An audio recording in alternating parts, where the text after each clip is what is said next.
అందరికీ నమస్కారం. నా పేరు Archana. Welcome to your thoughts. ఈరోజు కథ you are mine part 102. Vaishu, ఏదైనా అవసరమైతే కాల్ చేయండి, వెంటనే వచ్చేస్తా. జాగ్రత్త. ఓకే రిషి, నువ్వు ఒక్కదానివే గార్డెన్లోకి వెళ్ళకు, అత్తయ్యని తీసుకొనిళ్ళు. సరే, ఇంకో గంట తర్వాత బాదం మిల్క్ తాగు. సరే రిషి. అత్తయ్య, తనకి లైట్ ఫుడ్ మాత్రమే పెట్టండి. డాక్టర్ 9 మంత్స్లో చాలా జాగ్రత్తగా ఉండాలని చెప్పింది. సరే రిషి, నువ్వేం టెన్షన్ పడకు. నాకేదైనా ఇబ్బందిగా అనిపిస్తే కాల్ చేస్తాను, ఓకేనా? నువ్వు నిశ్చింతగా ఆఫీస్కెళ్ళు అని పంపించేసింది. సరే అంటూ ఆమెను వదిలి వెళ్ళాలి అనిపించక వైషుని గట్టిగా హత్తుకొని నుదుటిపై ముద్దు పెట్టి ఆమెను అలాగే చూస్తూ అక్కడి నుండి వెళ్ళిపోయాడు రిషి. వెళ్తున్న అతన్ని నవ్వుతూ చూస్తూ ఉంది వైషు. ఏమైంది వైషు? అల్లుడు గారికి? ఏమో అమ్మా, నాకు తెలీదు, విచిత్రంగా బిహేవ్ చేస్తున్నాడు. విచిత్రంగా ఏం లేదులే, ఇప్పుడు 9 మంత్స్ కదా, అందుకే టెన్షన్ పడుతున్నాడు. మీ నాన్నగారు కూడా ఇలాగే టెన్షన్ పడ్డాడు. 9 నెలల్లో ఎక్కడ మనం కాలు జారి కింద పడిపోతామో అని చాలా జాగ్రత్తగా చూసుకునేవాడు. ఇప్పుడు అల్లుడు గారిని చూస్తుంటే అలాగే అనిపిస్తోంది అని చెబుతుంటే ఇంట్రెస్టింగ్గా వింటూ ఉంది. రిషి కూడా ఆమె ప్రెగ్నెంట్గా ఉన్నప్పటి నుండి కాలు కింద పెట్టకుండా అపురూపంగా చూసుకున్నాడు. అతని ప్రేమకి ఏమిచ్చినా తక్కువే అనిపిస్తోంది. నిజంగా నేను చాలా అదృష్టవంతురాలిని కదమ్మా అనింది. అవును, అల్లుడు గారు చాలా మంచివారు. మేము చూసి పెళ్లి చేసిన ఇంత మంచివాడిని తీసుకురాకపోయేవాళ్ళం. నీ కన్నయ్యకి ఎంతగానో పూజలు చేసేదానివిగా, దాని ఫలితమే అల్లుడు గారిని ఇచ్చాడు. ఎన్ని కష్టాలు పడతామో తర్వాత అంత సుఖంగా ఉంటాం వైషు. ఇక్కడ రిషి ఆఫీస్కి వచ్చాడు అన్నట్లే కానీ మనసంతా ఎలాగో ఉంది. ఎందుకో తెలీదు, ఈరోజు చాలా దిగులుగా ఉంది. వైషుకి ఏదైనా అవుతుందా అన్న దిగులు. వర్క్ మీద కాన్సన్ట్రేట్ చేయలేకపోతున్నాడు. సర్ కాఫీ అంటూ వచ్చాడు ప్యూన్. థ్యాంక్ యూ అంటూ బుర్ర చాలా హీట్ ఎక్కిపోతుంటే తాగి కాస్త రిలాక్స్ అయ్యాడు.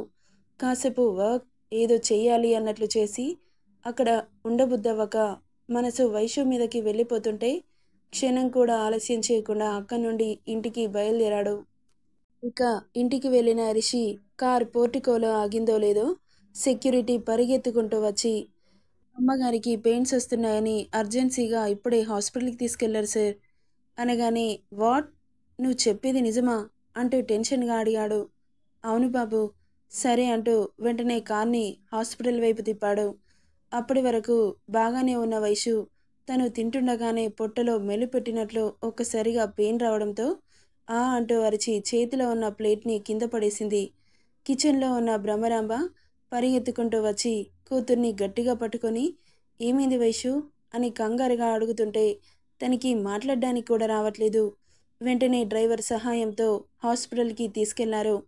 రిషికి కాల్ చేసే టైం కూడా లేక, డాక్టర్, వైషుకి ఎలా ఉంది? మీరేం టెన్షన్ పడకండి రిషి గారు, బిడ్డ అడ్డం తిరిగినట్లుంది. వీలైతే నార్మల్ డెలివరీకి ట్రై చేస్తాం, లేకపోతే సి సెక్షన్ చేసి బిడ్డని తీయాల్సి ఉంటుంది అని చెప్పి లోపలికి వెళ్ళిపోయింది. సి సెక్షన్ అనగానే వైషు పొట్టని చీల్చుతారు కదా అన్న ఆలోచన రాగానే ఆ ఊహని కూడా భరించలేక డాక్టర్ వెనకాలే వెళ్ళి వైషుని చేరుకున్నాడు. నొప్పితో విలవిలలాడుతోంది. ఆమె చెయ్యి పట్టుకుని పక్కన కూర్చున్నాడు. కొంచెం ఓర్చుకో వైషు, నార్మల్ డెలివరీ అయితే చాలా హెల్తీగా ఉంటావు అంటూ ఆమెకు ధైర్యం ఇస్తున్నాడు.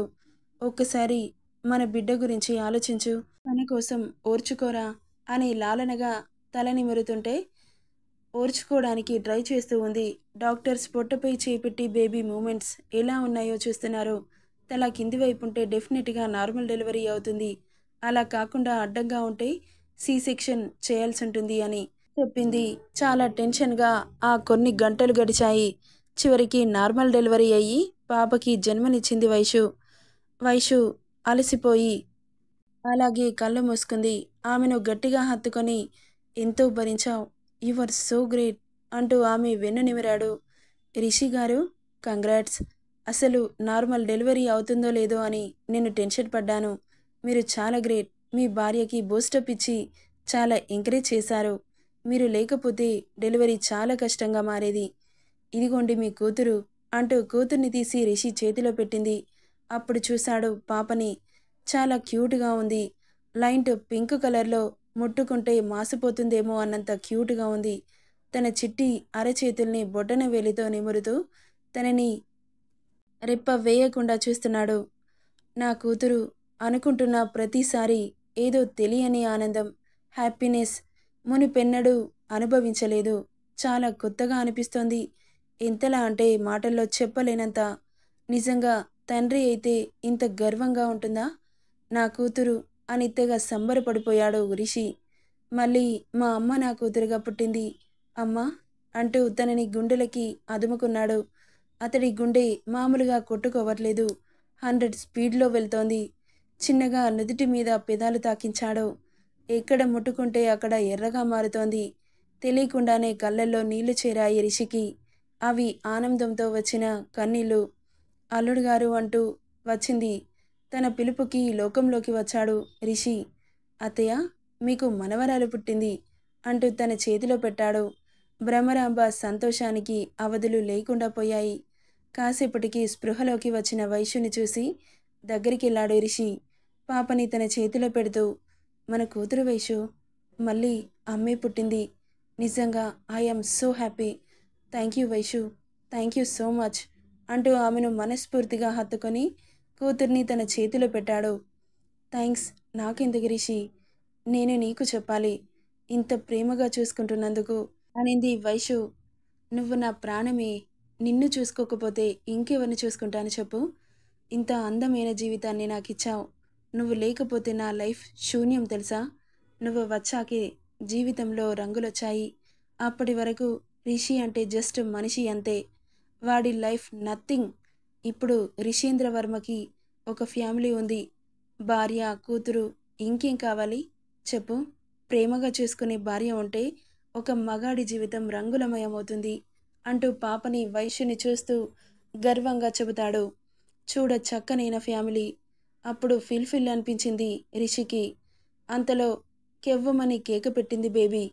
వెంటనే పాపని వైశ్యులు చేతిలో పెట్టి పాపకి ఫీడ్ చెయ్యి, ఏడుస్తుంది అంటూ తొందర చేశాడు. ఏం పర్వాలేదు రిషి, నువ్వేం కంగారు పడకో అంటూ తన చేతిలోకి తీసుకుని గుండెలకి అదుముకొని నెప్పలు తీసి తన నోట్లో పెట్టింది.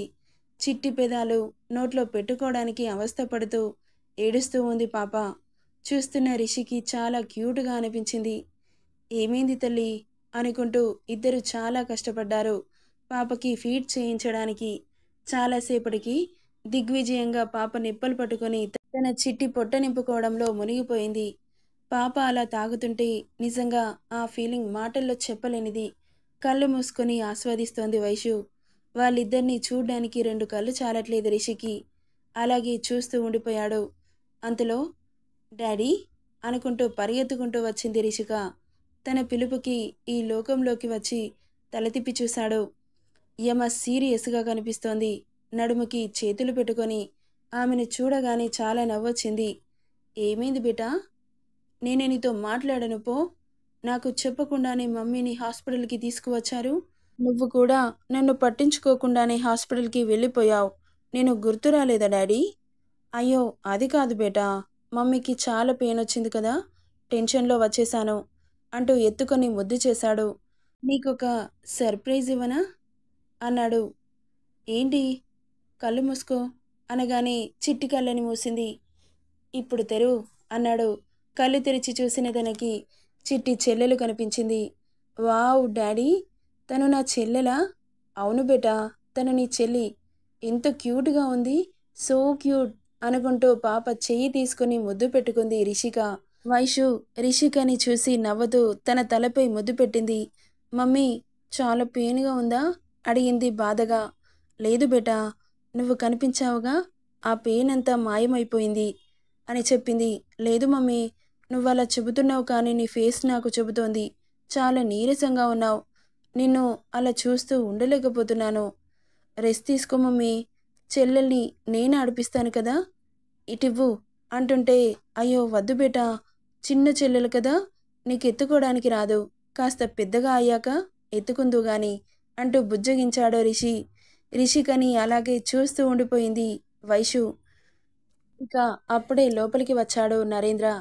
తనని చూడగానే వైషు తన చీరని కవర్ చేసుకొని పాపని రిషి చేతిలో పెట్టింది. ఎలా ఉంది మా? అడిగాడు ప్రేమగా. పర్వాలేదు మావయ్య. ఇదిగో మీ మనవరాలు అనింది రిషి చేతిలో ఉన్న పాపని చూపిస్తూ. రిషి పాపని తండ్రి చేతిలో పెట్టాడు. కానీ ఏం మాట్లాడట్లేదు.